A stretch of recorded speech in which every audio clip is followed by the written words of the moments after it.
Good evening guys. இன்னைக்கு தக்காளி சட்னி செய்கிறோம். தக்காளி, வெங்காயம், பூண்டு,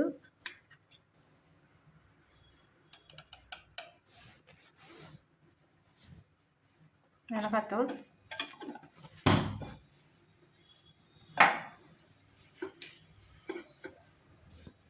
சட்னிக்கு தேவையான உப்பு,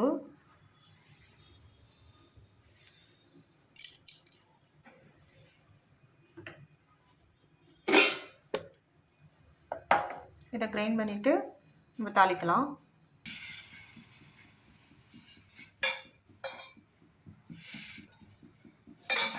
ஒரு ஸ்பூன் தான் ஆயில் ஊற்றுறேங்க.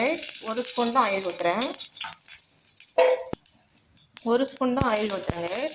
ஏன்னா தாளிப்புலலாம் சிலது கண்டுபிடிச்சிருவாங்க. எல்லாம் ஆயில் சேர்க்காம தான் நான் சமைப்பேன். இதுக்கு சேர்த்து தான் ஆகணும். ஏன்னா கடுகு இல்லை, உளுந்து இல்லை அப்படின்னு கேட்பாங்க. சட்னி அரைச்ச சட்னி ஊற்றுறோம்.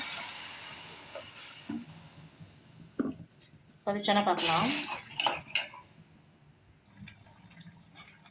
ரைஸ் இந்தாங்க, நல்லா கார சட்னி ரெடி ஆயிடுச்சு. ஏன் மிளகாய் போடலன்னு கேட்கலாம். மிளகாய் வந்து ரொம்ப அப்படியே விதையெல்லாம் வரப்படாது. இது நல்லா இருக்கும் இந்த சட்னி. இப்போ தோசை தான் நான் ஊற்ற போகிறேன். தோசைக்கு இட்லிக்கெல்லாம் நல்லாயிருக்கும். அப்போல்லாம் தெரியாதுங்க நம்மளுக்கு மிளகு சேர்க்கணும்னு. இப்போ சமையலுக்கெல்லாம் நான் மிளகு சேர்க்குறேன். ஆனால் எங்கள் அப்பா சொல்லுவாங்க மிளகு சேர்ப்பா மிளகு. நான் அப்போல்லாம் எனக்கு தோணலை. இப்போ தாங்க மிளகு தான் அதிகமாக சேர்க்கணும், மிளகாய் அதிகமாக சேர்க்கக்கூடாது அப்படிங்கிறது இப்போ தான் தோணுது. இப்போ தான் புரியுது. இப்போல்லாம் பச்சை மிளகாவே நான் சமையலுக்கே யூஸ் பண்ணுறது இல்லைங்க.